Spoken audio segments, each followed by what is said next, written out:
আসসালামু আলাইকুম। সবাই কেমন আছেন? আশা করি সবাই ভালো আছেন। আলহামদুলিল্লাহ আমরাও মোটামুটি ভালো আছি। তো আজকে যেহেতু আ বরপক্ষ আসবে, নাতিনের আজকে বৌভাত।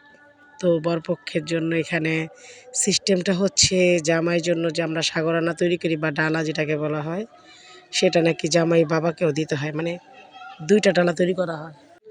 তো এখানে ২ টা ডালা তৈরি করার জন্য সর্বপ্রথম পিঠা ভাজা হচ্ছে। কারণ এখানে ডালাতে অবশ্যই পিঠা, মিষ্টি সবকিছু একসাথে দেওয়া হয়। আমি এরকম মানে সাগরানা কখনো আগে দেখি নাই, বা এটাকে কি বলা হয়?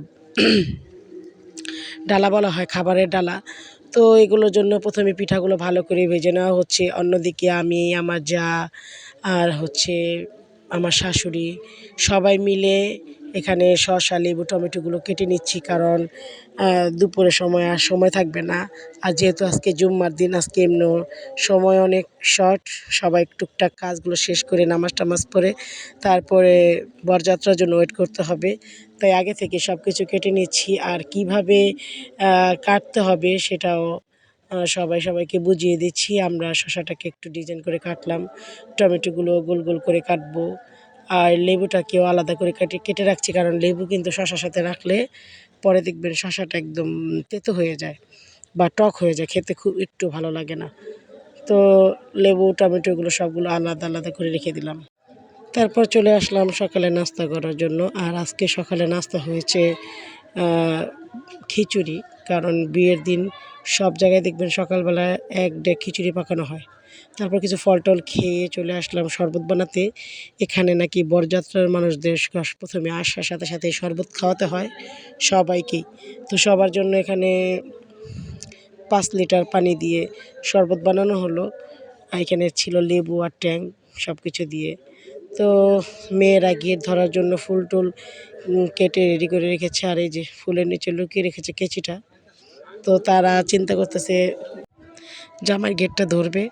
আর এদিকে মিমের ককশেটটাও স্টেজে লাগানো হয়ে গেছে। তো সবকিছু শেষে আমরা ওয়েট করতেছিলাম আমাদের মেহমানদের জন্য। তারাও চলে এসেছে। এখানে বাবুর্চি রান্নাবান্নাও শুরু করে দিয়েছে। আর ঢাকা থেকে আমার বড় ভাই, আমার হাসব্যান্ড চলে এসেছে। তো সবকিছু মিলিয়ে আলহামদুলিল্লাহ খুব সুন্দরভাবে সব কাজ গুছিয়ে করে ফেলা হচ্ছে। এদিকে চাহাতের বাবা আবার এসে নাতিকে নিয়ে একটু হাঁটতে বের হলো। সে একদম ঘরে বসে থাকার মানুষ না, চুপচাপ থাকতে পারে না। সে সারাক্ষণ খালি গুড়গুড় তুরতুর করবে।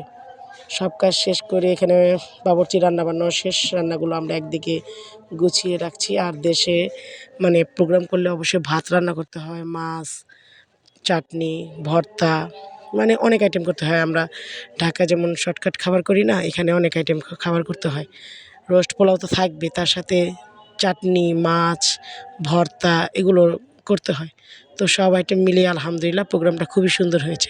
আর সবচাইতে ভেরি ইম্পোর্টেন্ট বিষয় হচ্ছে এখানে দই পাততে হবে। মানে দই আপনারা বাসায় বানাবেন। মানে এখানে খাবার শেষে দই লাগবে। বিয়ের প্রধান খাদ্য হচ্ছে দই। মানে সবাইকে খাবারের শেষে দই দিতেই হবে।